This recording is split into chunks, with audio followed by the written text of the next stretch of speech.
오늘 보면은 우리가 잘 알고 있는 대로 예수님께서 제자들과 마지막 만찬을 나누는 장면이 기록된 본문입니다.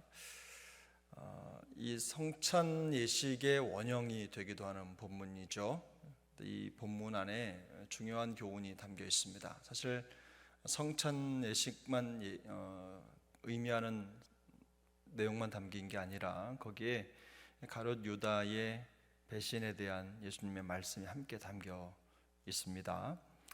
이 성찬 예식이 의미하는 게 뭘까? 예수님께서 오늘 본문을 앞쪽에 보면 15절을 보면 이르시되 내가 고난을 받기 전에 너희와 함께 이 유월절 먹기를 원하고 원하노라 이렇게 말씀합니다. 유월절이라고 하는 것은 유대인들에게는 매우 중요한 명절입니다. 우리가 잘 알고 있듯이 유월절은 어떤 일이죠? 바로 출애굽의 구원 역사를 결정짓는 그 순간을 기념하는 명절입니다. 하나님께서 이스라엘 백성을 끌어내실 때, 애굽에서 끌어내실 때 마지막 말씀하신 대로 어린 양, 유월절 어린 양의 피를 문설주에 바른 집은 하나님의 심판과 재앙이 임하지 않고 넘어갔습니다. 그 넘어간다는 의미가 바로 이 유월이라는 뜻이죠. 넘어갔다는 거. 그래서 죽지 않았습니다. 피를 바른 가정은 그 집의 모든 식구들뿐만 아니라 육축들도 죽지 않고 살았습니다. 그게 유월절을 기념하고 의미하는 거죠. 근데 우리가 예수님께서 이 유월절을 강조하시는 이유는 바로 예수님께서 우리에게 대해서 바로 그 유월절 어린 양과 같이 되셨기 때문입니다. 예수 그리스도의 피, 그 피를 믿는 자마다 죽지 않고 산다는 것이죠. 그래서 세례 요한은 예수님이 세례받으러 나오는 모습, 그 광경을 바라보면서 이렇게 말했죠. 세상 죄를 지고 가는 하나님의 어린 양이다. 이렇게 고백을 했습니다. 뿐만 아니라 사도 바울도 고린도전서 5장 7절을 보면 예수님을 어린 양, 유월절 어린 양으로 표현을 하고 있습니다. 처럼 예수님을 믿는 자, 예수님의 피를 믿는 자는 죽지 않고 산다라는 의미가 이 유월절에 담겨 있는 아주 중요한 의미죠. 예수님께서 이 살과 피에 대한 얘기를 여러 차례 하셨는데 그 중에서도 요한복음 6장에 보면 이런 말씀을 하셨습니다. 내 살은 참된 양식이요 내 피는 참된 음료로다. 내 살을 먹고 내 피를 마시는 자는 내 안에 거하고 나도 그의 안에 거하나니. 이 말씀 때문에 우리 나중에 초대교회 성도들은 만나서 예배를 드릴 때마다 이렇게 떡과 잔을 나누는 예식을 통해서 교제하고 또 주님의 살과 피를 기념하면서 그 생명을 누렸습니다. 마음속에 우리가 구원받은 하나님의 백성이라고 하는 사실을 인정하고 그것이 믿음이었던 거죠. 믿음의 표현이었던 거죠. 근데 초대교회는 이것 때문에 오해를 받기도 하고 그래서 사람의 인육을 먹는 집단이다, 피를 마시는 집단이다 이런 오해를 받기도 했습니다. 근데 그런 의미는 아니죠. 그런 뜻은 아니고 우리가 알고 있는 대로 우리가 하는 성찬 예식을 그렇게 이해하고 말하는 사람들은 성경을 모르는 것이고 또 예수님의 생각을 모르는 것이죠. 그 부속의 은혜를 모르는 겁니다.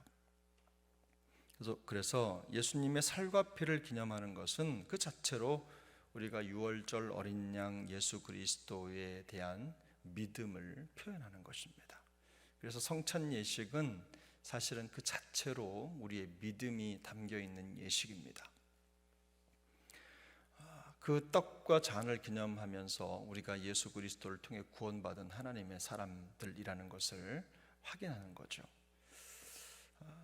그래서 예수님은 성경이 이렇게 말씀합니다. 누구든지 주의 떡이나 잔을 합당하지 않게 먹고 마시는 자는 주의 몸과 피에 대하여 죄를 짓는 것이다. 성찬 예식이 단순히 종교 의식이 아니라 그 의식 안에 유월절 어린 양이신 우리 구주 예수 그리스도에 대한 우리의 믿음이 담겨 있는 겁니다. 그래서 우리가 성찬 예식을 하면서 우리를 구속하신 그 주님의 은혜를, 그 사랑을 늘 마음속에 깨닫고 우리가 살아가는 매일의 삶에 감사와 기쁨을 채워가는 것입니다. 우리의 매일의 삶이 그와 같기를 소망합니다. 근데 오늘 본문에 보면 유다의 배신에 대해서 예수님께서 말씀을 하시죠. 근데 이 유다의 배신의 장면을 읽으면서 우리가 예수님이 하신 말씀 속의 의미를 살펴볼 필요가 있는데요. 여기 22절을 보면 인자는 이미 작정된 대로 가거니와 그랬습니다. 그를 파는 그 사람에게는 화가 있을 것이다. 인자는 이미 작정된 대로 가거니와 라는 말이 가진 의미가 무엇입니까? 예수님의 십자가 여정이죠. 예수님께서 앞으로 십자가에 달려 돌아가시게 될 이 모든 과정은 사실상 실제로 유다의 배신을 통해서 이루어진 게 아닙니다. 성경에 이미 예수님께서 그 길을 가실 것이라는 예언이 기록되어 있죠. 그래서 예수님은 유다가 이렇게 하지 않아도 하나님의 뜻을 이루기 위해서 그 길을 가실 것입니다. 그게 성경의 계획입니다. 그런데 그 뒤에 그를 파는 그 사람에게는 화가 있으리로다. 이 말씀은요, 예수님께서 예수님을 배신한 유다, 네가 잘못했으니까 그렇게 될 거야 라고 하는 말씀의 의미도 있지만 여기에는 예수님의 그 애통이 담겨 있습니다. 그래서 굳이 하나님이 이미 정해놓으신 예수 그리스도의 희생에 불필요한 행동을 하고 있는 유다를 지적하는 것입니다.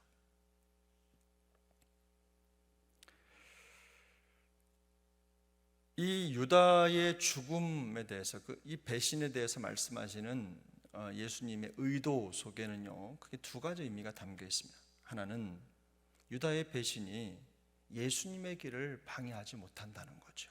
사람의 괴략이나 사람의 어떤 의도가 하나님이 정하신 그 길을 막지 못한다는 것입니다.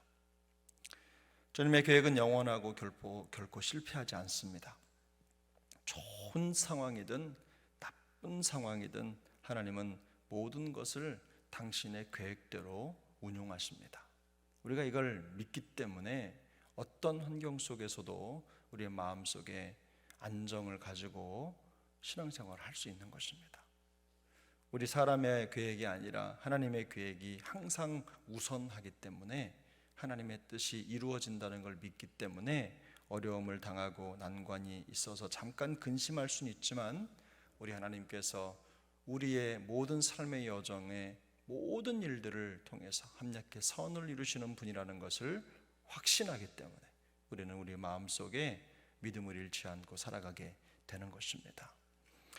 또 한 가지 이 사건이 갖는 의미가 있습니다. 하나는 뭐냐면 어리석은 일에 우리 영혼을 팔지 말라는 겁니다. 이 유다의 안타까움이 바로 그거죠. 유다의 배신을 하나님이 사용하셔서 예수님의 길을 정하신 게 아니죠. 예수님이 이미 그 작정된 길로 가시는데 굳이 불필요하게 유다가 자기의 감정을 거기에 팔아버렸습니다. 영혼을 팔아버렸어요. 유다는 이 사건을 통해서 본인이 하나님께 선택받지 못한 사람이라는 것을 스스로 인정하고 만 겁니다. 불필요하게 자기의 삶의 영역에 하지 않아도 될 일에 힘을 보태는 어리석음을 드러내고 만 거죠. 그 말이 그를 파는 그 사람에게는 화가 있을 것이다 라는 말씀의 의미입니다. 바로 그 유다에게 이 길에 책임이 있기 때문입니다. 사랑하는 여러분, 우리가 가끔 살아가다 보면 이런 일들을 경험합니다. 불필요하게 하나님과 내 뜻 사이에서 괜히 하나님과 내 사이에서 힘겨루기를 하는 것 같은 그런 양상을 보이는 거죠.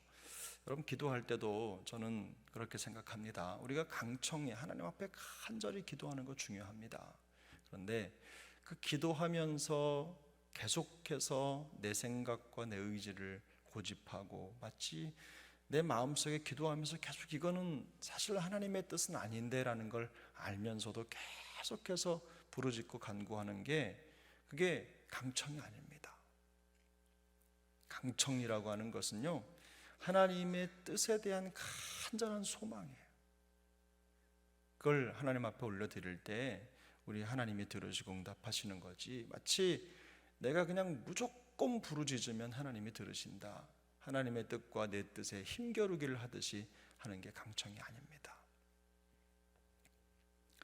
우리가 삶을 살아가다 보면 그런 게 또 있죠. 우리의 의지, 우리의 생각을 절대 꺾지 않는 것, 그런 고집스러운 또 교만한 선택의 모습들, 이런 모습들이 있을 때 우리가 믿음에서 우리 하나님, 우리 구주 예수 그리스도를 바라보고 붙잡는 일에서 점점 더 멀어져 갈 수 있다는 것입니다. 그래서 이 가룟 유다의 경우는 사실은 주님과 가장 가까운 자리에 있었지만 그는 인생에 있어서 가장 최악의 선택을 한 모습이라는 겁니다.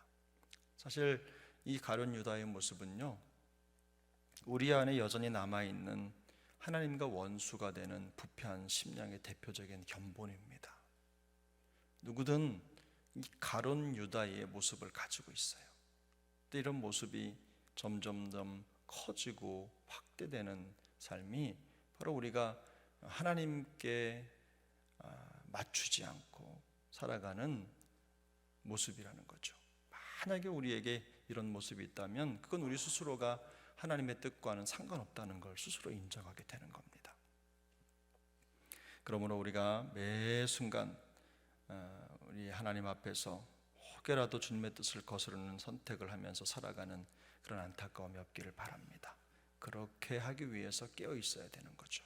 계속 하나님의 말씀에 우리의 마음을 연결하고 지난주일 말씀을 나눈 것처럼 하나님께 지혜와 총명을 달라고, 말씀을 통해 지혜를 얻고 그 말씀을 삶에 적용하는 영혼의 총명함으로 살아가야 되는 것입니다. 오늘 하루도 우리 주님께서 주신 귀한 삶의 여정에 주님의 뜻과 함께 걷는 신앙의 여정이 될 수 있기를 예수님의 이름으로 축복합니다.